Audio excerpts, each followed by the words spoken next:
Ces jeux d'abord, les meilleurs ont gagné. Quand tu domines devant comme ils ont dominé, notamment dans le secteur de la mêlée fermée, normalement tu dois gagner. Je dis bien normalement, parce que finalement quand on regarde, on a une balle de match avec David Smith qui échappe le ballon. Alors, je ne sais pas s'il avait marqué si on aurait gagné le match, mais toujours est-il qu'à 5 minutes de la fin, on aurait été là, quoi. Et qu'en ayant joué à 14, face à cette très grande équipe, j'ai bien cru à un certain moment que ça allait faire cher. Et c'est pour ça que je leur ai dit ma fierté d'avoir été leur entraîneur, parce qu'ils n'ont jamais lâché, ils n'ont jamais rien. Ils ont eu toujours une image d'équipe mercenaire qui me faisait sourire, parce que moi, dès que j'ai commencé à les entraîner, j'ai bien compris que ce n'étaient pas des mercenaires. Mais que quand on regarde les forces en présence, sincèrement, je crois qu'il ne faut pas non plus crier au scandale, quoi.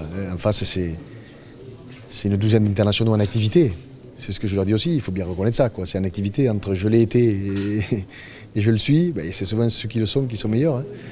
Donc voilà, moi je suis très content de Benjamin Lapierre, dont personne ne parle, qui a fait un très gros match, de Titus Borde qui est revenu, de Mathieu Bastaro qui est revenu, de Gunther donc, qui a éclaté. Tout ça fait qu'il faut parler aussi de ces mecs-là qui ne sont pas en équipe de France, qui comptent plus, mais qui sont là, qui montrent le bout de leur nez, qui jouent de finale, et ça c'est tout à leur honneur.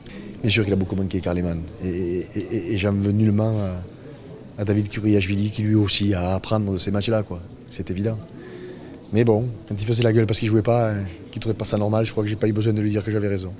Déçu, c'est pour ça que je suis rentré, parce que j'ai vu qu'il y en avait 3 ou 4 qui pleuraient, qui sont rentrés, notamment des expérimentés, donc j'ai voulu être à leur côté plutôt que de faire le guignol devant 4 000 personnes. Je préférais être avec eux et les accompagner, attendre les joueurs, et après on s'est parlé comme on se parle après une victoire ou après une défaite. Voilà, c'est comme ça, c'est la vie. C'est la vie du sport.